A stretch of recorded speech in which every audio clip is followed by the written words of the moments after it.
Hello student ମୁଁ ଆପଣଙ୍କୁ ସ୍ୱାଗତ କରୁଛି ମୋର YouTube channel study with Pushpa miss. ମୁଁ ଆଶା କରୁଛି ପିଲେ ଆପଣମାନେ ବହୁତ ଭଲରେ ଥିବେ। ଆଜି ଆମେ ଆଲୋଚନା କରିବା ପଲିଟିକାଲ ଅନର୍ସର କୋର୍ 10 ପେପର ୟୁନିଟ୍ 1 ର ଲଙ୍ଗ୍ କ୍ୱେଶ୍ଚିନ୍। ତମ ପାଇଁ ମୁଁ ସବୁ ସିଲେକ୍ଟେଡ୍ କ୍ୱେଶ୍ଚିନ୍ ଆଣିଛି ପିଲେ। ଫାର୍ଷ୍ଟ କ୍ୱେଶ୍ଚିନ୍ ଦେଖିବା, ସାଧାରଣ ପ୍ରଶାସନର ସଂଜ୍ଞା ଓ ଏହାର ପ୍ରକୃତି ଆଲୋଚନା କର। ଯେ ସାଧାରଣ ପ୍ରଶାସନ କହିଲେ କ'ଣ ବୁଝ ଏବଂ ଗୋଟେ ସାଧାରଣ ପ୍ରଶାସନର ପ୍ରକୃତି କିପରି ହେବ ତାହା ଆମେ ଦେଖିବା। ଯେ ଆଧୁନିକ ରାଷ୍ଟ୍ର ମାନେ ପ୍ରାୟତଃ ଜନମଙ୍ଗଳ ରାଷ୍ଟ୍ର। ତ ଜନମଙ୍ଗଳ ହେଉଛି ସେହି ରାଷ୍ଟ୍ର ଯାହା ତାର ପ୍ରତ୍ୟେକ ନାଗରିକଙ୍କର ସର୍ବନିମ୍ନ ଜୀବନଯାପନ ପାଇଁ ସୁବିଧା ପ୍ରଦାନ କରିବା ସହିତ ସର୍ବାଧିକ ସାମାଜିକ ସେବା ପ୍ରଦାନ କରିଥାଏ। ଯେ ସାଧାରଣ ପ୍ରଶାସନ ବା ଗୋଟେ ଜନମଙ୍ଗଳ ରାଷ୍ଟ୍ର କାହାକୁ ଜାଣିଲେ, ଯେ ଜନମଙ୍ଗଳ ରାଷ୍ଟ୍ର ହେଉଛି ସେଇ ରାଷ୍ଟ୍ର ଯାହା କ'ଣ ଯେ ଗୋଟେ ସର୍ବନିମ୍ନ ସାଧାରଣ ନାଗରିକ ମାନଙ୍କର ଯୋଉ ସର୍ବନିମ୍ନ ଜୀବନଯାପନ ପାଇଁ ଯାହା ଯାହା ଆବଶ୍ୟକ ତାକୁ ଯଦି ସେ ପୂରଣ କରିଥାଏ ତାହେଲେ ତାକୁ କ'ଣ କହିବେ ନା ଗୋଟେ ଜନମଙ୍ଗଳ ରାଷ୍ଟ୍ର। ଗୋଟେ ମଣିଷ ପାଇଁ ଗୋଟେ ସର୍ବନିମ୍ନ ଆବଶ୍ୟକତା କ'ଣ ନା ବେଲେ ଖାଦ୍ୟ ବସ୍ତ୍ର ବାସଗୃହ। ଯଦି ଗୋଟେ କ'ଣ ଜନମଙ୍ଗଳ ରାଷ୍ଟ୍ର ଏତିକି ଯଦି ଗୋଟେ ସାଧାରଣ ମଣିଷକୁ ଯୋଗେଇ ଦଉଛି ତାହେଲେ ତାକୁ କ'ଣ କହିବା ଆମେ କ'ଣ ଯେ ଗୋଟେ ଜନମଙ୍ଗଳ ରାଷ୍ଟ୍ର। ନେକ୍ସଟ ଦେଖିବା, ଆଧୁନିକ ଜନମଙ୍ଗଳ ରାଷ୍ଟ୍ରରେ ସରକାରର କାର୍ଯ୍ୟକଳାପ ଦିନକୁ ଦିନ ବୃଦ୍ଧି ପାଉଅଛି। ଫଳରେ ସରକାରଙ୍କ କ୍ରମବର୍ଦ୍ଧିଷ୍ଣୁ କାର୍ଯ୍ୟକଳାପ ଓ ନୀତି ନିୟମକୁ କାର୍ଯ୍ୟକାରୀ କରିବା ଦାୟିତ୍ୱ ସାଧାରଣ ପ୍ରଶାସନ ଉପରେ ନ୍ୟସ୍ତ କରାଯାଉଛି। ଯେ କ'ଣ ନା ସରକାରଙ୍କର କ୍ରମବର୍ଦ୍ଧିଷ୍ଣୁ କାର୍ଯ୍ୟକଳାପ ଓ ନୀତି ନିୟମକୁ କାର୍ଯ୍ୟକାରୀ କରିବା ଦାୟିତ୍ୱ ସାଧାରଣ ପ୍ରଶାସନ ଉପରେ ନ୍ୟସ୍ତ କରାଯାଏ। ଯେ ଗୋଟେ ସାଧାରଣ ପ୍ରଶାସନ କ'ଣ କରିବ ନା ଗୋଟେ ନାଗରିକମାନଙ୍କ ପାଇଁ ଯାହା ଯାହା କ'ଣ ନା ଆବଶ୍ୟକତା ତାକୁ ସେ ପୂରଣ କରିବ। ଦିନକୁ ଦିନ ସରକାରର କାର୍ଯ୍ୟକଳାପ ବୃଦ୍ଧି ପାଇବା ସହିତ ସାଧାରଣ ପ୍ରଶାସନ ଗୁରୁତ୍ୱ ମଧ୍ୟ ବୃଦ୍ଧି ପାଉଅଛି। ସରକାରୀ ପ୍ରଶାସନ ବା ପବ୍ଲିକ ଆଡମିନିଷ୍ଟ୍ରେସନ ଶବ୍ଦଟି ଦୁଇଟି ଲାଟିନ ଶବ୍ଦ ପବ୍ଲିକ ଏବଂ ଆଡମିନିଷ୍ଟ୍ରେସନରୁ ଆନିତ। ଯେ କ'ଣ ନା ଯେ ଆମର ଯୋଉ ପବ୍ଲିକ ଆଡମିନିଷ୍ଟ୍ରେସନ ଶବ୍ଦଟି କେଉଁ ଶବ୍ଦରୁ ଆସିଯାଉ ପବ୍ଲିକ ଏବଂ ଆଡମିନିଷ୍ଟ୍ରେସନରୁ ଆନିତ। ତ ପବ୍ଲିକ ଶବ୍ଦର ଅର୍ଥ ହେଉଛି କ'ଣ ନା ସରକାରୀ ସମ୍ବନ୍ଧୀୟ ଏବଂ ଆଡମିନିଷ୍ଟ୍ରେସନର ଅର୍ଥ ହେଉଛି ଧ୍ୟାନ ଦେବା ବା ଯତ୍ନ ନେବା। ସୁତରାଂ ସାଧାରଣ ପ୍ରଶାସନ ରାଜନୀତି ବିଜ୍ଞାନର ଏକ ବିଭାଗ। ଯେ ସାଧାରଣ ପ୍ରଶାସନ ହେଉଛି କ'ଣ ନା ପିଲା ଗୋଟେ ରାଜନୀତି ବିଜ୍ଞାନର ବିଭାଗ ଯାହା ସରକାରଙ୍କର ଜନସେବା ପାଇଁ ଉଦ୍ଦିଷ୍ଟ କାର୍ଯ୍ୟକ୍ରମ ଗୁଡ଼ିକର ସଫଳ ରୂପାୟନ କରିଥାଏ। ଏହା ମଧ୍ୟ ସମଗ୍ର ଜନସମୂହର ସର୍ବବିଧ ମଙ୍ଗଳ ସାଧନା ପାଇଁ ଯତ୍ନ ନେଇଥାଏ। ଏହା ସରକାରର 3 ମୁଖ୍ୟ ଅଙ୍ଗ ତଥା ବ୍ୟବସ୍ଥାପିକା କାର୍ଯ୍ୟପାଳିକା ଓ ନ୍ୟାୟପାଳିକାର ବିଭିନ୍ନ କାର୍ଯ୍ୟକଳାପର ଏକ ସମନ୍ୱିତ କାର୍ଯ୍ୟକଳାପ ଓ ରୂପରେଖର ପରିପ୍ରକାଶ। ଯେ କ'ଣ ଆମର ଯୋଉ 3ଟି ଅଙ୍ଗ ଅଛି କ'ଣ ନା ବ୍ୟବସ୍ଥାପିକା କାର୍ଯ୍ୟପାଳିକା ନ୍ୟାୟପାଳିକା, ତ ତାର ମଧ୍ୟ ନା ଯେ କ'ଣ କାର୍ଯ୍ୟକଳାପ ବା ରୂପର ପରିପ୍ରକାଶ କରିଥାଏ। ସାଧାରଣ ପ୍ରଶାସନ ରାଜନୀତି ବିଜ୍ଞାନର ଏକ ଅଂଶବିଶେଷ ରୂପେ ବିଂଶ ଶତାବ୍ଦୀର ପ୍ରଥମ ଭାଗରେ ସୃଷ୍ଟି ହୋଇଥିଲା। ଯେ ସାଧାରଣ ପ୍ରଶାସନ ରାଜନୀତି ବିଜ୍ଞାନର ଏକ ଅଂଶବିଶେଷ ରୂପେ ବିଂଶ ଶତାବ୍ଦୀରେ ପ୍ରଥମ ଭାଗରେ ସୃଷ୍ଟି ହୋଇଥିଲା। ସମୟର ପରିବର୍ତ୍ତନ କ୍ରମେ ଏହାର ପରିସର ବୃଦ୍ଧି ପାଇଁ ବର୍ତ୍ତମାନ ଏକ ସ୍ୱାଧୀନ ବିଷୟରେ ମର୍ଯ୍ୟାଦା ଲାଭ କରିଅଛି। ଦେଖିବା, ସାଧାରଣ ପ୍ରଶାସନର ସଂଜ୍ଞା ପ୍ରଦାନ କରିବାକୁ ଯାଇ ରାଜନୀତି ବିଜ୍ଞାନୀମାନେ ଭିନ୍ନ ଭିନ୍ନ ମତ ପୋଷଣ କରିଛନ୍ତି। ଯେ ସାଧାରଣ ପ୍ରଶାସନର ସଂଜ୍ଞା ପ୍ରକାଶ କରିବାକୁ ଯାଇ ଭିନ୍ନ ଭିନ୍ନ ରାଜନୀତିଜ୍ଞମାନେ ଭିନ୍ନ ଭିନ୍ନ ମତ ପୋଷଣ କରିଛନ୍ତି। ଯେ ସରକାରୀ ନୀତି ନିଷ୍ପତ୍ତିକୁ କାର୍ଯ୍ୟକାରୀ କରିବା ପାଇଁ କ୍ଷମତାପ୍ରାପ୍ତ ଅଧିକାରୀ ଯେଉଁ ସବୁ ପଦକ୍ଷେପ ଗ୍ରହଣ କରିଥାନ୍ତି ତାହାକୁ ସାଧାରଣ ପ୍ରଶାସନ କୁହାଯାଏ। ଯେ କେତେକ ରାଜନୀତି ମାନେ କ'ଣ କହିଲେ ନା ଯେ ସରକାରୀ ନୀତି ନିଷ୍ପତ୍ତିକୁ କାର୍ଯ୍ୟକାରୀ କରିବା ପାଇଁ କ୍ଷମତାପ୍ରାପ୍ତ ଅଧିକାରୀ ଯେଉଁ ସବୁ ପଦକ୍ଷେପ ଗ୍ରହଣ କରିଥାନ୍ତି ତାହାକୁ ସାଧାରଣ ପ୍ରଶାସନ କୁହାଯାଏ। ନେକ୍ସଟ ଦେଖିବା, ଆଇନର ବିଶଦ ଏବଂ ଧାରାବାହିକ ପ୍ରୟୋଗକୁ ସାଧାରଣ ପ୍ରଶାସନ କୁହାଯାଏ। ନେକ୍ସଟ ବୋଲେ କ'ଣ ନା କର୍ତ୍ତୃତ୍ୱପୂର୍ଣ୍ଣ ଅଧିକାରୀଙ୍କ ଦ୍ୱାରା ଘୋଷିତ ସାଧାରଣ ବା ସରକାରୀ ନୀତି ନିୟମକୁ କାର୍ଯ୍ୟକାରୀ କରିବାର ପ୍ରଣାଳୀକୁ ସାଧାରଣ ପ୍ରଶାସନ କୁହାଯାଏ। ଯେ ତମେ କ'ଣ ନା ତିନିଟା ଯେ ସାଧାରଣ ପ୍ରଶାସନ କାହାକୁ କୁହାଯାଏ କ'ଣ 3ଟା ଡେଫିନେସନ ପିଲେ ତମେ କ'ଣ ମନେ ରଖିଦେଇଥିବ, ଦେଖିଦେବ ପିଲେ ଗୁଡ଼ାକ। ତାହେଲେ କ'ଣ ରାଷ୍ଟ୍ରର ସମସ୍ୟା ସହିତ ଜଡ଼ିତ ପରିଚାଳନାଗତ ସମ୍ବନ୍ଧୀୟ କଳା ବିଜ୍ଞାନକୁ ମଧ୍ୟ କ'ଣ ନା ସାଧାରଣ ପ୍ରଶାସନ କୁହାଯାଏ। କ'ଣ ବୋଲେ ରାଷ୍ଟ୍ରର ସମସ୍ୟା ସହିତ ଜଡ଼ିତ ହୋଇଥିବା ପରିଚାଳନାଗତ ସମ୍ବନ୍ଧୀୟ କଳା ଓ ବିଜ୍ଞାନକୁ ସାଧାରଣ ପ୍ରଶାସନ କୁହାଯାଏ। ନେକ୍ସଟ ଦେଖିବା ବୋଲେ ଯେ ସାଧାରଣ ପ୍ରଶାସନ ହେଉଛି ସରକାରଙ୍କର ପ୍ରଶାସନ ସହିତ ଜଡ଼ିତ ବିଷୟବସ୍ତୁ। ଯେ ସାଧାରଣ ପ୍ରଶାସନ ହେଉଛି କ'ଣ ନା ସରକାରଙ୍କର ପ୍ରଶାସନ ସହିତ ଜଡ଼ିତ ବିଷୟବସ୍ତୁ। ନେଇଯିବ ସାଧାରଣ ପ୍ରଶାସନର ପ୍ରକୃତି। ଗୋଟେ ସାଧାରଣ ପ୍ରଶାସନ ଗୋଟେ ପ୍ରକୃତି କିପରି ହେବା ଆବଶ୍ୟକ ତାହା ଆଲୋଚନା କରିବା। ସର୍ବସାଧାରଣଙ୍କ ପାଇଁ ଉଦ୍ଦିଷ୍ଟ ସାଧାରଣ ପ୍ରଶାସନର ନିମ୍ନଲିଖିତ ପ୍ରକୃତି ରହିଅଛି। ଆଧୁନିକ ରାଷ୍ଟ୍ରରେ ସରକାର ହେଉଛି ଏକମାତ୍ର ସଂଗଠନ ଯାହା ସର୍ବସାଧାରଣଙ୍କ ଇଚ୍ଛା ପୂରଣ ପାଇଁ ନିରବଚ୍ଛିନ୍ନ ଉଦ୍ୟମ କରିଥାଏ। କୌଣସି ଏକ ନିର୍ଦ୍ଦିଷ୍ଟ ଅଞ୍ଚଳ ଦେଶ ଓ ଭୂଖଣ୍ଡରେ ବସତି ସ୍ଥାପନ କରିଥିବା ଜନସାଧାରଣଙ୍କ ପାଇଁ ପ୍ରଯୁଜ୍ୟ ପ୍ରଶାସନିକ ବ୍ୟବସ୍ଥାର ପ୍ରକୃତି ନିର୍ଦ୍ଧାରଣ କରିବା ପ୍ରତ୍ୟେକ ବ୍ୟକ୍ତିର ଅଭିଳାଷ। ବୁଝିଲ ପିଲେ? ଯେ କ'ଣ ନା ବିଶେଷ କରି ରାଜନୀତି ବିଜ୍ଞାନ ଅଧ୍ୟୟନ କରୁଥିବା ପ୍ରତ୍ୟେକ ଛାତ୍ର ସାଧାରଣ ପ୍ରଶାସନର ପ୍ରକୃତି ନିର୍ଣ୍ଣୟ ପାଇଁ ରାଜନୀତି ବିଜ୍ଞାନୀମାନେ ଦୁଇଟି ମତବାଦର ଆଶ୍ରୟ ନେଇଛନ୍ତି। ସେହି ମତବାଦ ଦ୍ୱୟ ହେଲା କ'ଣ ନା ଗୋଟେ ହେଉଛି ସାଂଗଠନିକ ମତବାଦ ଓ ସଂହତି ମତବାଦ। ସାଂଗଠନିକ ମତବାଦ ବା ସଂହତି ମତବାଦ। ତ ଏହି ମତବାଦ ଅନୁସାରେ ସାଧାରଣ ପ୍ରଶାସନର ନିର୍ଦ୍ଦିଷ୍ଟ ଲକ୍ଷ୍ୟ ହାସଲ ପାଇଁ ଉଦ୍ଦିଷ୍ଟ ପ୍ରତ୍ୟେକ ପ୍ରକାର ଶାରୀରିକ ପରିଚାଳନାଗତ ବୈଷୟିକ ଇତ୍ୟାଦିର ସମ୍ମିଶ୍ରଣ। ପ୍ରତ୍ୟେକ ସଂଗଠନର ଚପରାସି ବା ରାତ୍ରି ଜଗୁଆଳଙ୍କ ଠାରୁ ଆରମ୍ଭ କରି ସଚିବ ପର୍ଯ୍ୟନ୍ତ ସମସ୍ତ କର୍ମଚାରୀ ସାଧାରଣ ପ୍ରଶାସନର ଅନ୍ତର୍ଭୁକ୍ତ ଅଟନ୍ତି। ଯେ କ'ଣ ନା ସାଧାରଣ ପ୍ରଶାସନ ତାହେଲେ କ'ଣ ନା ପିଲେ ଯୋଉ ଚପରାସି ବା ରାତ୍ରି ଜଗୁଆଳଙ୍କ ଠାରୁ ଆରମ୍ଭ କରି କ'ଣ ସଚିବ ପର୍ଯ୍ୟନ୍ତ ସମସ୍ତ କର୍ମଚାରୀ ବା ଯିଏ ଗୋଟେ ଗୋଟେ ଜାଗାରେ ବା କର୍ମଚାରୀ ବା କାର୍ଯ୍ୟରତ ତାଙ୍କୁ ହିଁ କ'ଣ ଆମେ କହିବା ନା ଯେ ସେମାନେ କ'ଣ ନା ସାଧାରଣ ପ୍ରଶାସନର ଅନ୍ତର୍ଭୁକ୍ତ ଅଟନ୍ତି। ତା ସଙ୍ଗେ ପ୍ରତ୍ୟେକ ସଂଗଠନର ପରିଚାଳକ ବୈଷୟିକ ଅଧିକାରୀ ଅମଳା ଓ ଅନ୍ୟାନ୍ୟ କର୍ମଚାରୀ ଇତ୍ୟାଦି ସାଧାରଣ ପ୍ରଶାସନର ଅନ୍ତର୍ଭୁକ୍ତ। ସାଂଗଠନିକ ପ୍ରଶାସନ ମତବାଦ ଅନୁସାରେ ସାଧାରଣ ପ୍ରଶାସନ ବା ସରକାରୀ ପ୍ରଶାସନ ଏକ ନିର୍ଦ୍ଦିଷ୍ଟ ଗୋଷ୍ଠୀର କାର୍ଯ୍ୟ ନୁହେଁ। ନେକ୍ସଟ କହିଲେ କ'ଣ ନା ପରିଚାଳନାଗତ ମତବାଦ। ଯେ ପରିଚାଳନାଗତ ମତବାଦ କହିଲେ କ'ଣ ଦେଖିବେ ବୋଲେ ଏହି ମତବାଦ ଅନୁସାରେ ସାଧାରଣ ପ୍ରଶାସନ କହିଲେ କେବଳ ଅଳ୍ପ କେତେକ ପ୍ରଶାସନିକ ବ୍ୟକ୍ତି ବିଶେଷଙ୍କ କାର୍ଯ୍ୟକୁ ହିଁ ବୁଝାଇଥାଏ। ଯେ କ'ଣ ନା ଯେ ପରିଚାଳନାଗତ ମତବାଦ କହିଲେ କ'ଣ ମିଳେ ନା ଏହି ମତବାଦ ଅନୁସାରେ ସାଧାରଣ ପ୍ରଶାସନ କହିଲେ କେବଳ ଅଳ୍ପ କେତେକ ଯୋଉ ପ୍ରଶାସନିକ ବ୍ୟକ୍ତି ବିଶେଷ ଅଳ୍ପ କେତେକ ଯୋଉ ପ୍ରଶାସନିକ ବ୍ୟକ୍ତି ବିଶେଷ ରହିଲେ ତାଙ୍କୁ କାର୍ଯ୍ୟକୁ ହିଁ ବୁଝାଇଥାଏ। ସାଧାରଣ ପ୍ରଶାସନ କେବଳ ପରିଚାଳନା ସଂହତି ସମନ୍ୱୟ ଓ ନିୟନ୍ତ୍ରଣର ଅନ୍ୟ ନାମ। ଯେ ସାଧାରଣ ପ୍ରଶାସନ କହିଲେ କ'ଣ ବୋଲେ ପରିଚାଳନା ସଂହତି ଓ ସମନ୍ୱୟ ନିୟନ୍ତ୍ରଣର ଅନ୍ୟ ନାମ। ଏହି ମତବାଦର ପ୍ରବକ୍ତାମାନଙ୍କ ମତରେ ଯେଉଁ ବ୍ୟକ୍ତି ଅନ୍ୟାନ୍ୟ କର୍ମଚାରୀଙ୍କୁ ନିର୍ଦ୍ଦେଶ ଦିଅନ୍ତି ବା ନିୟନ୍ତ୍ରିତ କରନ୍ତି ବା ସମନ୍ୱିତ କରନ୍ତି ତାହାକୁ ପ୍ରଶାସନ କୁହାଯାଏ। ଆମର ଯୋଉ ପରିଚାଳନାଗତ ମତବାଦ ରହିଲେ ତାଙ୍କ ମତରେ କ'ଣ ଯେ ଯୋଉ ମତବାଦର ଯୋଉ ପ୍ରବକ୍ତାମାନଙ୍କ ମତରେ ଯେ ପରିଚାଳନାଗତ ମତବାଦ ଯେଉଁ ବ୍ୟକ୍ତି ଅନ୍ୟାନ୍ୟ କର୍ମଚାରୀ ମାନଙ୍କୁ ଯେ ଗୋଟେ ଜଣେ କ'ଣ ସପୋଜ ମନେକର ମୁଁ କହିବି ଯେ ଆଉ ଜଣକୁ ଯେ ନା ତୁ ଯାଇକି ସେ କାମ କରେ ତାହେଲେ ମୁଁ କ'ଣ କହିଲି ଯେ ଅନ୍ୟକୁ କ'ଣ ନା ନିର୍ଦ୍ଦେଶ ଦେଲି ତ କ'ଣ ଯେ କହିଲା କି ଯେଉଁ ବ୍ୟକ୍ତି ଅନ୍ୟାନ୍ୟ କର୍ମଚାରୀଙ୍କୁ ନିର୍ଦ୍ଦେଶ ଦିଅନ୍ତି ବା ନିୟନ୍ତ୍ରିତ କରନ୍ତି ବା ସମନ୍ୱିତ କରନ୍ତି ତାହାକୁ ପ୍ରଶାସନ କୁହାଯାଏ। ସପୋଜ ତମେ କ'ଣ କରିବ ତମେ କ'ଣ କରିବ ନା ତମେ ଡାଇରେକ୍ଟ ସେ କାମଟା କରିବନି ତମେ ଜଣକୁ କ'ଣ ଯେ ନିର୍ଦ୍ଦେଶ ଦେବ ବା ନିୟନ୍ତ୍ରଣ କରିବ ସେ କ'ଣ ନା ସେ କାମଟା କରିବ। ବୁଝିଲ? ପ୍ରଶାସନ କେବଳ କେତେକ ନିର୍ଦ୍ଦିଷ୍ଟ ଉଚ୍ଚ ପଦସ୍ଥ ଅଧିକାରୀଙ୍କୁ ବୁଝାଏ। ସଂଗଠନର ଦକ୍ଷତା ବୃଦ୍ଧି କରିବା ପାଇଁ ଏହି ସମସ୍ତ ଅଧିକାରୀ କାର୍ଯ୍ୟ କରିଥାନ୍ତି। ବ୍ୟକ୍ତି ପ୍ରତିଭାର ପୂଜାରୀ ଥମସନ ସାଇମନ ସ୍ମିଥବର୍ଗ ଇତ୍ୟାଦି ଏହି ମତବାଦର ସମର୍ଥକ ଅଟନ୍ତି। ଉପରୋକ୍ତ ଦୁଇ ମତବାଦକୁ ସମୀକ୍ଷା କଲେ ସ୍ପଷ୍ଟ ହୁଏ ଯେ ଉଭୟଙ୍କ ମଧ୍ୟରେ କେତେକ ନିର୍ଦ୍ଦିଷ୍ଟ ପାର୍ଥକ୍ୟ ରହିଥିଲେ ମଧ୍ୟ ଉଭୟଙ୍କ ମଧ୍ୟରେ ମଧ୍ୟ ଅନେକ ସାମଞ୍ଜସ୍ୟ ରହିଅଛି। ନେକ୍ସଟ ଦେଖିବା ବୁଝିଲ ବିଲେ ତାପରେ କ'ଣ ନା ଏଗୁଡ଼ାକ ତମେ ପଢିଦେବ ବିଲେ। ମାତ୍ର ଅପରପକ୍ଷରେ ପରିଚାଳନାଗତ ମତବାଦ ଅନୁସାରେ କେବଳ ପରିଚାଳନାରେ ଅଂଶଗ୍ରହଣ କରୁଥିବା କର୍ମଚାରୀ ଯଥା ମ୍ୟାନେଜର ବିଭାଗୀୟ ମୁଖ୍ୟ ଫୋରମ୍ୟାନ ଇତ୍ୟାଦିଙ୍କ କାର୍ଯ୍ୟକୁ ପ୍ରଶାସନ କୁହାଯାଏ। ସାଧାରଣ ପ୍ରଶାସନର ଅର୍ଥ ପ୍ରକୃତି ଓ ପରିସର ନିର୍ଣ୍ଣୟ କରିବାକୁ ଯାଇ ଲୁଥର ଗୁଲିକ 8ଟି ଇଂରାଜୀ ଅକ୍ଷର ବିଶିଷ୍ଟ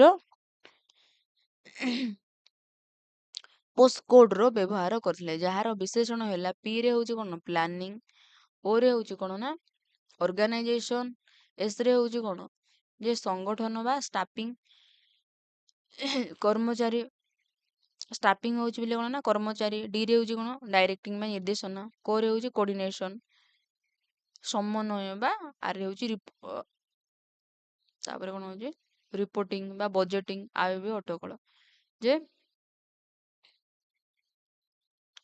ସାଧାରଣ ପ୍ରଶାସନ ଅର୍ଥ ପ୍ରକୃତି ଓ ପରିସର ନିର୍ଣ୍ଣୟ ପାଇଁ ଲୁଥର କ'ଣ କଲେ ନା ବୋଇଲେ 8ଟି ଇଂରାଜୀ ଅକ୍ଷର ବିଶିଷ୍ଟ କ'ଣ ଯେ ପୋଷ୍ଟକୋର୍ବ ବ୍ୟବହାର କରିଥିଲେ। ନେକ୍ସଟ ହେଇଗଲା ତ ଏଇଟା ତମର 5 ମାର୍କ ମଧ୍ୟ ପିଲା ଆସିପାରେ ଯେ ପୋଷ୍ଟକୋଡ୍ କହିଲେ କ'ଣ ବୁଝ। ନେକ୍ସଟ ଏହି ଦୁଇ ମତବାଦ ମଧ୍ୟରୁ ହେନେରୀ ଫଏଲ ସାଂଗଠନିକ ମତବାଦକୁ ଅଧିକ ଗୁରୁତ୍ୱପୂର୍ଣ୍ଣ ବୋଲି ବର୍ଣ୍ଣନା କରିଛନ୍ତି। ତାଙ୍କ ମତରେ ସାଂଗଠନିକ ମତବାଦ ପ୍ରାପ୍ତ ସମସ୍ତ କ୍ଷେତ୍ରରେ ବ୍ୟବହାର ପାଇଁ ପ୍ରଯୁଜ୍ୟ। ନେକ୍ସଟ ଦେଖିବା ବେଲେ ତମର ଗୋଟେ ଲଙ୍ଗ କ୍ୱେଶ୍ଚନ ସରିଲା ବେଲେ ନେକ୍ସଟ ଦେଖିବା କ'ଣ ନା ସାଧାରଣ ପ୍ରଶାସନ କହିଲେ କ'ଣ ବୁଝ ଏହାର ପରିସର। ମୁଁ ତ ପିଲେ ତମକୁ ବୁଝିଲି ଯେ ସାଧାରଣ ପ୍ରଶାସନ କହିଲେ କ'ଣ ବୁଝ, ତାର ପ୍ରକୃତି ଆମେ ଦେଖିଥିଲେ। ଏବେ ଦେଖିବା କ'ଣ ପରିସର ଦେଖିଲେ ବେଲେ ଯେ ଯାହାକି ଆମେ ପଢିଲୁ ଆମେ ଦେଖିଦେଇଥିଲୁ ନିଜେ ନିଜେ ପଢିବ ବେଲେ ଆମେ ଏବେ କ'ଣ ଦେଖିବା ତାର ନା ପରିସର ଦେଖିବା ବେଲେ ଯେ ସାଧାରଣ ପ୍ରଶାସନର ପରିସର କିପରି ହେବା ଆବଶ୍ୟକ। ସାଧାରଣ ଅର୍ଥରେ ପରିସର କହିଲେ ଅଧ୍ୟୟନର ବିଷୟବସ୍ତୁ ହିଁ ବୁଝେଇଥାଏ। ସାଧାରଣ ପ୍ରଶାସନ ଏକ ନୂତନ ଏବଂ ପ୍ରଗତିଶୀଳ ବିଷୟ ହୋଇଥିବାରୁ ଏହାର ପରିସର ନିର୍ଦ୍ଧାରଣ କରିବା କଷ୍ଟସାଧ୍ୟ। ସାଧାରଣ ପ୍ରଶାସନ ପରିସର ସମ୍ବନ୍ଧରେ ମତ ପ୍ରଦାନ କରି ରାଜନୀତି ବିଜ୍ଞାନୀମାନେ ନିମ୍ନଲିଖିତ ମତ ପୋଷଣ କରିଥାନ୍ତି। ଏଲ୍.ଡି. ହ୍ୱାଇଟଙ୍କ ସାଧାରଣ ପ୍ରଶାସନ କହିଲେ ଏଲ୍.ଡି. ହ୍ୱାଇଟଙ୍କ ମତରେ ସାଧାରଣ ପ୍ରଶାସନର ପରିସର କିପରି ହେବା ଆବଶ୍ୟକ। ଯେ ସାଧାରଣ ପ୍ରଶାସନ କହିଲେ ପ୍ରଶାସନର ପରିସର ବା କର୍ମକ୍ଷେତ୍ରକୁ ହିଁ ବୁଝେଇଥାଏ। ଯେ ସାଧାରଣର ପ୍ରଶାସନର ପରିସର ଗୋଟେ ପ୍ରଶାସନର ପରିସର କହିଲେ କ'ଣ ଯେ କର୍ମକ୍ଷେତ୍ରକୁ ହିଁ ବୁଝେଇଥାଏ ବେଲେ ହେଲା। ସରକାରୀ ସ୍ତରରେ ନିର୍ଦ୍ଧାରିତ ଆଇନ କାନୁନର ପ୍ରଣୟନ ଓ ଏହାର ସଫଳ ପ୍ରୟୋଗକୁ ହିଁ ପ୍ରଶାସନ କୁହାଯାଏ। ଆଧୁନିକ ସରକାର 3ଟି ପ୍ରମୁଖ ଅଙ୍ଗ ହେଉଛି କ'ଣ ଯେ ସରକାରଙ୍କର 3ଟି ଅଙ୍ଗ ହେଉଛି କ'ଣ ବୋଲେ ବ୍ୟବସ୍ଥାପିକା, କାର୍ଯ୍ୟପାଳିକା ଓ ନ୍ୟାୟପାଳିକା। ସମସ୍ତ କାର୍ଯ୍ୟକଳାପ ହିଁ ସାଧାରଣ ପ୍ରଶାସନର ଅନ୍ତର୍ଭୁକ୍ତ। ଯେ କ'ଣ ଯେତିକି ବି ଆମର କ'ଣ କରିବେ ନା କାର୍ଯ୍ୟକଳାପ ସେଇଟା ହିଁ ଆମର ସାଧାରଣ ପ୍ରଶାସନରେ ଅନ୍ତର୍ଭୁକ୍ତ ହୋଇଥାଏ। ଦେଖିଥିବେ ପିଲେ ପଢିଦେବ ପିଲେ ଯେ କ'ଣ ନା ହେନେରୀ ଫଏଲଙ୍କ ମତରେ ସାଧାରଣ ପ୍ରଶାସନ କ'ଣ ନିଜେ ପଢିଦେବ ଏଗୁଡାକ। ଲୁଥର ଗୁଲି କ'ଣ କହିଛନ୍ତି ମତେ ନିଜେ ପଢିବ ପିଲେ ହେଲା।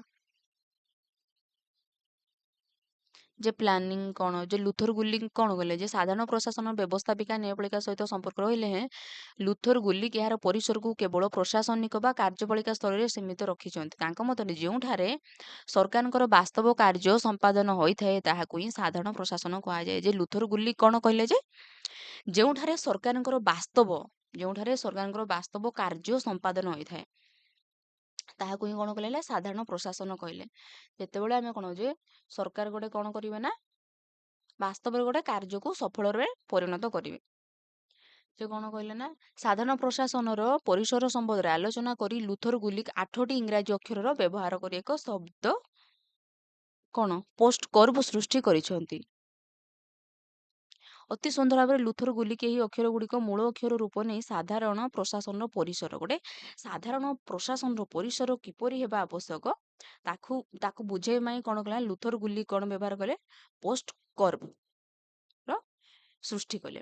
ପି ରେ କ'ଣ ବିଲେ ପ୍ଲାନିଂ ଯେ ପ୍ଲାନିଂ କହିଲେ କ'ଣ ବିଲେ ନା ଗୁଲି ପି ଅକ୍ଷରକୁ ପ୍ଲାନିଂ ବା ଯୋଜନା ସୃଷ୍ଟି କରିଛନ୍ତି। ତାଙ୍କ ମତରେ ପ୍ରତ୍ୟେକ ସଂଗଠନର ସଫଳ କାର୍ଯ୍ୟ ସମ୍ପାଦନ ପାଇଁ ଏକ ବିଧିବଦ୍ଧ ଯୋଜନା ପ୍ରସ୍ତୁତ ହେବା ଉଚିତ। ଯେ ଗୋଟେ କାର୍ଯ୍ୟ ସଫଳ ରୂପେ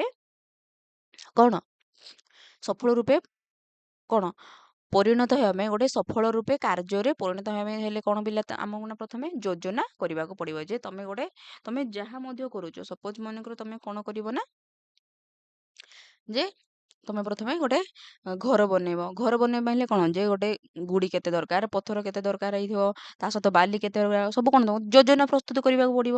ସେଇଥିପାଇଁ କ'ଣ ନା ଗୋଟେ ଲୁଥର ଗୁଲି କ'ଣ କଲେ ନା ପ୍ରଥମେ ପିରେ ସେ ଯୋଜନା ଯେ କୌଣସି ଗୋଟିଏ କାର୍ଯ୍ୟ ବା ସଫଳ କାର୍ଯ୍ୟ ପାଇଁ ଗୋଟେ କ'ଣ ନା ଯୋଜନା ପ୍ରସ୍ତୁତ କରିବା ଉଚିତ ବୋଲି ଜଣେଇଲେ। ନେକ୍ସଟ କହିଲେ କ'ଣ ନା ଅର୍ଗାନାଇଜେସନ ସଂଗଠନ ଯେ ଯାହାର ଅର୍ଥ ହେଉଛି ପ୍ରତ୍ୟେକ କାର୍ଯ୍ୟର ସୁପରିଚାଳନା ପାଇଁ ଏକ ସୁସଂଗଠନ ବା ସୁସଂଗଠିତ ସଂଗଠନ ଆବଶ୍ୟକ। ଏହି ସଂଗଠନର ଉଚ୍ଚରୁ ନିମ୍ନ ପର୍ଯ୍ୟନ୍ତ ବିଭିନ୍ନ କର୍ମଚାରୀ ରହିଥାନ୍ତି। ଗୋଟେ କ'ଣ ନା ସଂଗଠନ ରହିବ। ସେଇ ସଂଗଠନରେ କ'ଣ ଯେ ଉଚ୍ଚରୁ ନିମ୍ନ ପର୍ଯ୍ୟନ୍ତ ସମସ୍ତ କର୍ମଚାରୀ ମାନେ ରହିବେ ହେଲା। ବୁଝେଇଲେ ଯେ ସଂଗଠନ କାହା କହିବା। ତାପରେ ହେଉଛି କ'ଣ ଷ୍ଟାଫିଂ ବା କର୍ମଚାରୀ ବା କର୍ମକର୍ତ୍ତା। ପ୍ରଶାସନର ସୁପରିଚାଳନା ପାଇଁ ଉପଯୁକ୍ତ କର୍ମକର୍ତ୍ତା ଓ କର୍ମଚାରୀ ନିଯୁକ୍ତି ପାଇଁ ଗୋଟେ କ'ଣ ପ୍ରଶାସନର ଗୋଟେ ସୁପରିଚାଳନା ପାଇଁ କ'ଣ ନା ଆମର କର୍ମକର୍ତ୍ତା ରହିଥିବା ଆବଶ୍ୟକ। ନେକ୍ସଟ ଦେଖିବା କ'ଣ ନା ନିର୍ଦ୍ଦେଶନା।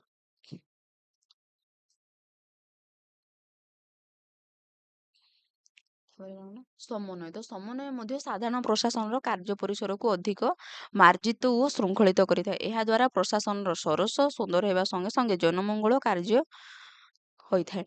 ଲୁଥର ଗୁଲିଙ୍କ ଭାଷାରେ କୌଣସି ସଂଗଠନରେ ବିଭିନ୍ନ ଶ୍ରେଣୀର କର୍ମଚାରୀମାନଙ୍କ ମଧ୍ୟରେ ଓ ବିଭାଗ ମଧ୍ୟରେ ସମ୍ପର୍କ, ସହଯୋଗ, କାର୍ଯ୍ୟଦକ୍ଷତାର ବିନିମୟ, ସମନ୍ୱୟ ସ୍ଥାପିତ ନହେଲେ ପ୍ରଶାସନ ବିକାଶ ସୁଦୂରପରା ହୋଇଥାଏ। ବୁଝିଲ ପିଲେ? ନେକ୍ସଟ ଦେଖିବା ସୁପାରିଶ କ'ଣ ଯେ ପ୍ରତ୍ୟେକ ଅନୁଷ୍ଠାନର ଉଚ୍ଚ ନିମ୍ନ କର୍ତ୍ତୃପକ୍ଷଙ୍କ ମଧ୍ୟରେ ହିଁ ସଂଗଠନର ପ୍ରତ୍ୟେକ କାର୍ଯ୍ୟକୁ ସୁଗମ କରିଥାଏ। ବଜେଟିଂ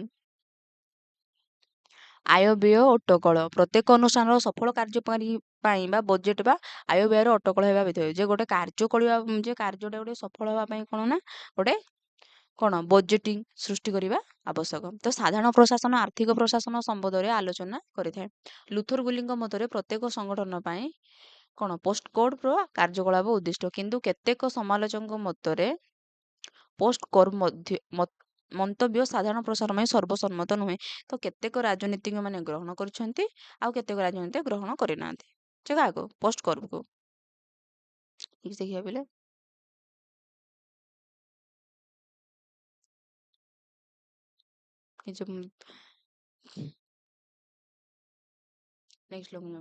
କ'ଣ ନେବେ ସାଧାରଣ ପ୍ରଶାସନ ଓ ଘରୋଇ ପ୍ରଶାସନ ମଧ୍ୟରେ ଥିବା ପ୍ରଭେଦ ସମ୍ପର୍କ ମାନ ଆଲୋଚନା କର। କିମ୍ବା ସରକାରୀ ପ୍ରଶାସନ ଓ ବେସରକାରୀ ପ୍ରଶାସନ ମଧ୍ୟରେ ଥିବା ପ୍ରଭେଦ ସମ୍ପର୍କ ମାନ ଆଲୋଚନା କର।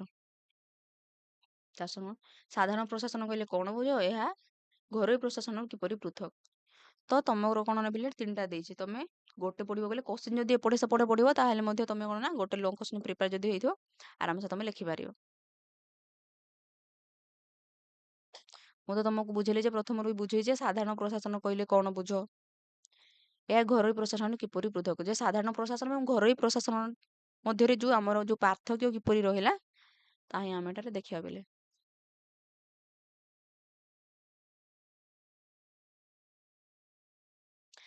ସାଧାରଣ ପ୍ରଶାସନ ବା ସରକାରୀ ପ୍ରଶାସନ ଓ ଘରୋଇ ବା ବେସରକାରୀ ପ୍ରଶାସନ ମଧ୍ୟରେ ଥିବା ସମ୍ପର୍କକୁ ନେଇ ବିଶାରଦ ମାନେ ଭିନ୍ନ ଭିନ୍ନ ମତ ପୋଷଣ କରିଥାନ୍ତି।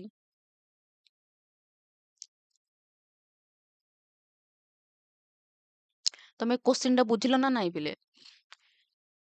ପୁଣି ଥରେ କହିଦେଉଛି ନହେଲେ ଯେ ତମର କ'ଣ ଯେ କୋଶ୍ଚିନ୍ଟା ତମର କ'ଣ ନା ଆନ୍ସରଟା କେବଳ ସେଇ ଗୋଟେ, କିନ୍ତୁ କୋଶ୍ଚିନ୍ଟା ମୋର ଏପଟେ ସେପଟେ। ଯଦି ଏଇଟା ଯେ ସାଧାରଣ ପ୍ରଶାସନ ଓ ଘରୋଇ ପ୍ରଶାସନ ମଧ୍ୟରେ ଥିବା ପ୍ରଭେଦ ଓ ସମ୍ପର୍କ ମାନ ଆଲୋଚନା କର, ଏଇଟା ପଡ଼ିଥିବ। ନହେଲେ ତମକୁ ଯେଉଁ ପଡ଼ିଲା ସରକାରୀ ପ୍ରଶାସନ ଓ ବେସରକାରୀ ପ୍ରଶାସନ ମଧ୍ୟରେ ଥିବା ପ୍ରଭେଦ ଓ ସମ୍ପର୍କ ମାନ ଆଲୋଚନା କର ହେଲା। ତମେ ଏ ଭିତରୁ କ'ଣ ଯେ ନହେଲେ ଆସିବ ତମକୁ ଯେ ସାଧାରଣ ପ୍ରଶାସନ କହିଲେ କ'ଣ ବୁଝ, ଏହା ଘରୋଇ ପ୍ରଶାସନ କିପରି ପୃଥକ।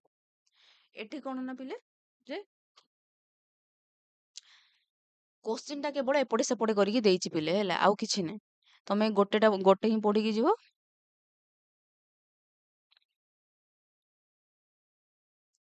ଏଇ ତିନିଟା ଭିତରୁ ତମର କ'ଣ ନା ଯଦି ଗୋଟେ ଆସିଲେ ତମେ ସେଇଟା ହିଁ ଲେଖିବ ହେଲା। ଏଇ ତିନିଟାର କୋଶ୍ଚିନ୍ର ସେଇ ଗୋଟେ ହିଁ ଆନ୍ସର ହେଉଛି ଏଇଟା। ଲେଖିଦେବ ପିଲେ।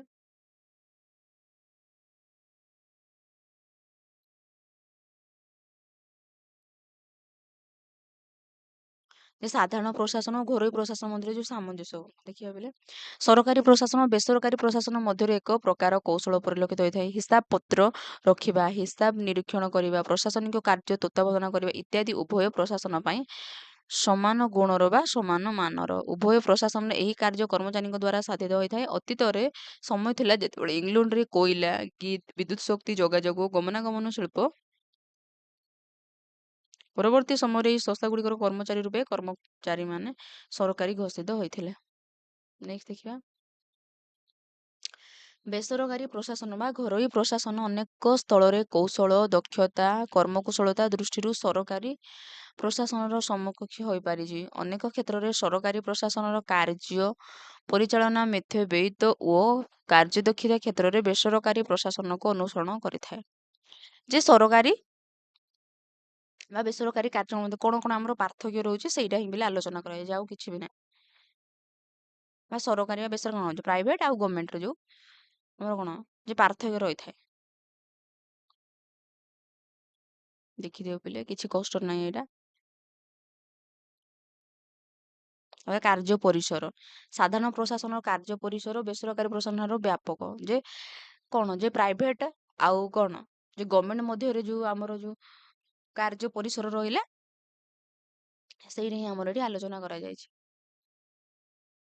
ତାହେଲେ ଆଭିମୁଖ୍ୟ, ସରକାରୀ ବେସରକାରୀ ମଧ୍ୟ କିପରି କ'ଣ ଆଭିମୁଖ୍ୟ ରହିବା ଆବଶ୍ୟକ ବା ଉଦ୍ଦେଶ୍ୟ ଯାହାକୁ ତମେ କହୁଛ, ଆଭିମୁଖ୍ୟ ଯାହା ଉଦ୍ଦେଶ୍ୟ ମଧ୍ୟ ସେଇଆ। ନେକ୍ସଟ ଦେଖିବା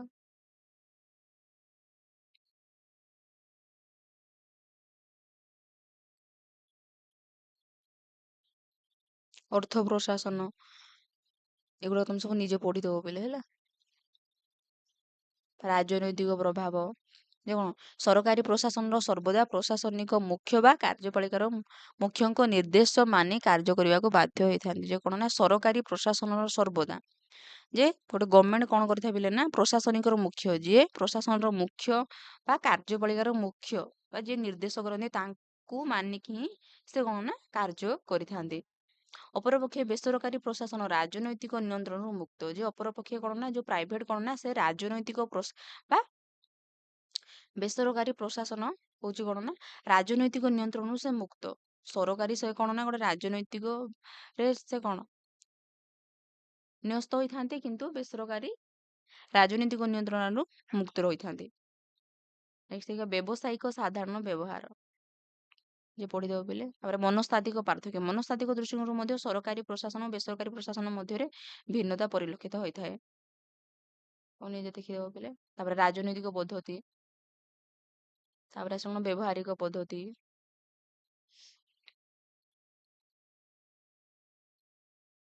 ଏଗୁଡାକ ସବୁ ତମର ସିଲେକ୍ଟେଡ କ୍ୱେଶ୍ଚିନ୍ ପିଲେ ହେଲା, ଭଲସେ ପଢିକି ଯିବ। ଆଧୁନିକ ଜନମଙ୍ଗଳ ରାଷ୍ଟ୍ରରେ ସାଧାରଣ ପ୍ରଶାସନର ଗୁରୁତ୍ୱ ଆଲୋଚନା କର। କ'ଣ ହେଲା ନା ଆଧୁନିକ ଜନମଙ୍ଗଳ ରାଷ୍ଟ୍ରରେ, ଗୋଟେ ଜନମଙ୍ଗଳ ରାଷ୍ଟ୍ରରେ ସାଧାରଣ ପ୍ରଶାସନର ଗୁରୁତ୍ୱ ଆଲୋଚନା କର। ଦେଖିବା ନା ଆଧୁନିକ ରାଷ୍ଟ୍ର ଗୁଡ଼ିକ ମୁଖ୍ୟତଃ ଜନମଙ୍ଗଳ ରାଷ୍ଟ୍ର। ପ୍ରତ୍ୟେକ ଜନମଙ୍ଗଳ ରାଷ୍ଟ୍ର ତା ନାଗରିକ ମାନଙ୍କୁ ସର୍ବନିମ୍ନ ଜୀବନଯାପନର ସୁବିଧା ପ୍ରଦାନ କରିବା ସହିତ ସର୍ବାଧିକ ସାମାଜିକ ସେବା ପ୍ରଦାନ କରିଥାଏ। ତମକୁ ମୁଁ ବୁଝେଇଥିଲି ବିଲେ ଏଇଟା, ମୁଁ କିଛି ପୁଣି ଥରେ ରିପିଟ୍ କରୁନି ମୁଁ। ତାପରେ କ'ଣ ହେଲା ଜନ୍ମରୁ ମୃତ୍ୟୁ ପର୍ଯ୍ୟନ୍ତ ବ୍ୟକ୍ତିକୁ ସେବା ପ୍ରଦାନ।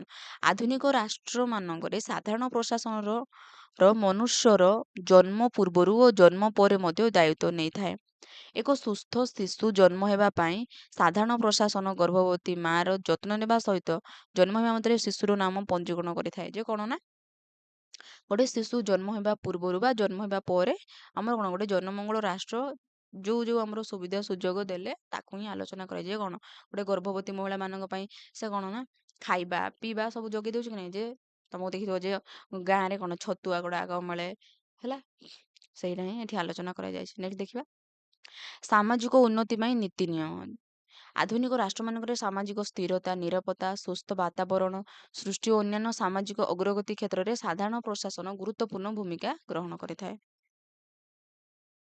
ଦେଖିବ ବୋଲେ ଏଗୁଡାକ ପଢିଦେବ। ଯୋଜନାବଦ୍ଧ ପ୍ରଗତି ପାଇଁ ପ୍ରୟାସ, ଆଧୁନିକ ରାଷ୍ଟ୍ରରେ ରାଷ୍ଟ୍ରର ପ୍ରଗତି ଓ ସାମଗ୍ରିକ ବିକାଶ ଯୋଜନା ପ୍ରସ୍ତୁତି କରାଯାଇଥାଏ। ଯୋଜନା ବିହୀନ ଅର୍ଥନୀତିରେ ରାଷ୍ଟ୍ରର ପ୍ରଗତି ଅସମ୍ଭବ। ଯେ ବିନା ଯୋଜନାରେ କ'ଣ ରାଷ୍ଟ୍ରର ପ୍ରଗତି ସମ୍ଭବ ପିଲେ ନାଇଁ ନା। ତମେ ଯୋଜନା ତମେ ଯେତିକି ସଫଳ ଭାବରେ ଯୋଜନା ବନେଇବ ତମର କାର୍ଯ୍ୟଟା ସେତିକି ସଫଳ ଭାବରେ କ'ଣ ସଫଳ ହେଇପାରିବ। ନେକ୍ସଟ ଦେଖିବା ସାମାଜିକ ସ୍ଥିରତାର ପ୍ରତିଷ୍ଠା, ଦେଖିଦେବ ବୋଇଲେ। ତାପରେ କ'ଣ ଆସିଲା ନିରାପତ୍ତା ଓ ପ୍ରତିରକ୍ଷାର ପୂଜାରୀ, ରାଷ୍ଟ୍ର ଏକତା ଅଖଣ୍ଡତା ଓ ସାର୍ବଭୌମତ୍ୱର ସୁରକ୍ଷା କ୍ଷେତ୍ରରେ ସାଧାରଣ ପ୍ରଶାସନ ଗୁରୁତ୍ୱପୂର୍ଣ୍ଣ ଭୂମିକା ରହିଅଛି। ବାହ୍ୟ ଓ ଆଭ୍ୟନ୍ତରୀଣ ନିରାପତ୍ତା ରକ୍ଷା ସାଙ୍ଗକୁ ପ୍ରତିରକ୍ଷା ବାହିନୀକୁ ସଦା ଜାଗ୍ରତ ସତର୍କ ଓ କାର୍ଯ୍ୟଦକ୍ଷ କରିବା ଦିଗରେ ସାଧାରଣ ପ୍ରଶାସନ ସର୍ବଦା ଚେଷ୍ଟିତ। ଏହା ବ୍ୟତୀତ ସାଧାରଣ ପ୍ରଶାସନ ରାଷ୍ଟ୍ର ମଧ୍ୟରେ କୂଟନୈତିକ କ୍ଷେତ୍ରରେ ସୁସମ୍ପର୍କ ପ୍ରତିଷ୍ଠା କରି ଯୁଦ୍ଧର ସମ୍ଭାବନାକୁ ଏଡ଼େଇବା ଦିଗରେ ସଫଳ ହୋଇଅଛି। ଯେ ସାଧାରଣ ପ୍ରଶାସନ କ'ଣ କରେ ନା ପିଲେ, ଯଦି ଆମ ରାଜ୍ୟକୁ ବା ଆମ ଦେଶକୁ ଯଦି କ'ଣ ଆସିଲା ନା ଯୁଦ୍ଧ ପଳେଇ ଆସିଲା, ସେ ଯୁଦ୍ଧକୁ ରୋକିବା ପାଇଁ କିପରି କ'ଣ ନା ଯେ କିପରି ଆମର କ'ଣ ଦେଶର ଜନତାଙ୍କୁ ନିରାପତ୍ତାରେ ରଖିବା ପାଇଁ ସେ କ'ଣ ଯୋଉ ଯୋଜନା ନିର୍ମାଣ କରେ, ତାକୁ ହିଁ ଏଠାରେ କ'ଣ ନା ଆଲୋଚନା କରାଯାଇଛି। ନେକ୍ସଟ ଦେଖିବା, ପ୍ରଯୁକ୍ତି ବିଦ୍ୟା ଓ ବୈଜ୍ଞାନିକ ଜ୍ଞାନ କୌଶଳର ବିକାଶ ପାଇଁ ତତ୍ପରତା। ଆଧୁନିକ ଯୁଗରେ ପ୍ରଯୁକ୍ତି ବିଦ୍ୟା ଓ ବୈଜ୍ଞାନିକ ଜ୍ଞାନ କୌଶଳର ବିକାଶ ହେବା ସହିତ ଶିଳ୍ପ କ୍ଷେତ୍ରରେ ବୈପ୍ଳବିକ ପରିବର୍ତ୍ତନ ହେଉଛି। ଏହି ସମସ୍ତ ପରିବର୍ତ୍ତନ ପାଇଁ ସାଧାରଣ ପ୍ରଶାସନ ଭୂମିକା ଅତୁଳନୀୟ ଅଟେ। ଶିଳ୍ପ ବିପ୍ଳବର ପ୍ରଭାବରେ ସମଗ୍ର ବିଶ୍ୱରେ ନିମ୍ନଲିଖିତ ପରିବର୍ତ୍ତନ ହୋଇଛି। ଆମର ଯେଉଁ ଶିଳ୍ପ ବିପ୍ଳବ ହେଇଥିଲା ତା ଫଳରେ ଆମର କ'ଣ କ'ଣ ଯେ ସମାଜରେ ପରିବର୍ତ୍ତନ ହେଲା, ତାକୁ ହିଁ ଏଠାରେ କ'ଣ ନା ଆଲୋଚନା କରାଯିବ। ଦେଖିବା ଯେ କଳକାରଖାନାର ବ୍ୟାପକ ଉତ୍ପାଦନ ସାଙ୍ଗକୁ ଧନ ସମ୍ପଦ ଓ ଶିଳ୍ପ କେତେକ ମୁଷ୍ଟିମେୟ ଲୋକଙ୍କ ଦ୍ୱାରା ଅଧିକୃତ ହେଲା ଏବଂ ଲୋକ ସଂଖ୍ୟା ବୃଦ୍ଧି ଓ ସହରୀ ବିକାଶ ଯୋଗୁଁ ସମସ୍ୟା ବହୁଗୁଣିତ ହୋଇଅଛି। ଏହି ସମସ୍ତ ସମସ୍ୟାର ସମାଧାନ ପାଇଁ ପ୍ରଶାସନ ତତ୍ପର ଓ ଚଞ୍ଚଳ ହେଉଅଛି। ନେକ୍ସଟ ଦେଖିବା କ'ଣ ନା ସହରାଞ୍ଚଳରେ ଶାନ୍ତି ଶୃଙ୍ଖଳା ରକ୍ଷା, ଜନସାଧାରଣଙ୍କୁ କର୍ମସଂସ୍ଥାନ ଯୋଗାଣ ପାଇଁ ସାଧାରଣ ପ୍ରଶାସନ ତତ୍ପର ହେଉଛି। ଯେ କ'ଣ ନା ଯେ ସାଧାରଣ ଜନତାଙ୍କୁ କିପରି କ'ଣ ନା କର୍ମସଂସ୍ଥାନ ଗୋଟେ କ'ଣ କାର୍ଯ୍ୟ ଯୋଗେଇ ଦେବ, ତା ସହିତ ସହରରେ ଆମର ଯୋଉ ଶାନ୍ତି ଶୃଙ୍ଖଳା ରକ୍ଷା କରିବ ହେଲା। ନେକ୍ସଟ ଦେଖିବା, ଏତିକି ତମର ସରିଲା ପିଲେ। ଏଇଟା ତମର ମୁଁ ଯେତିକି ବି ଡିସ୍କସନ୍ କଲି ସବୁ ସମର କ'ଣ ଯେ ସିଲେକ୍ଟେଡ୍ କୋଶ୍ଚିନ୍, କୋଉଠିକୁ ମୁଁ ତମେ ସ୍କିପ୍ କରିପାରିବନି। ତମେ ଏଇ ତିନିଟା ମୁଁ ଯେତେଟା ବି ଆଲୋଚନା କଲି ତମର ଏତିକି ତମେ ଯଦି ପଢ଼ିବ ତମେ କ'ଣ ନା ଏଠି 1 ମାର୍କ ପାଇପାରିବ, ତା ସହିତ କ'ଣ 2 ମାର୍କ 5 ମାର୍କ ମଧ୍ୟ ପାଇପାରିବ ତମେ ହେଲା।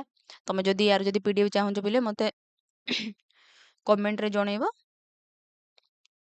ତା ସହିତ ମୁଁ ମୋର ଟେଲିଗ୍ରାମ ଗ୍ରୁପରେ ଜଏନ୍ ହେଇଯିବ, ମୁଁ ଡିସ୍କ୍ରିପ୍ସନରେ ଲିଙ୍କ୍ ଦେଇଦେଇଛି, ଜଏନ୍ ହେଇଯିବ, PDF ପାଇପାରିବ। ଆଜି ମୁଁ ଏତିକି ଭାବେ ରହିଲି। Thank you.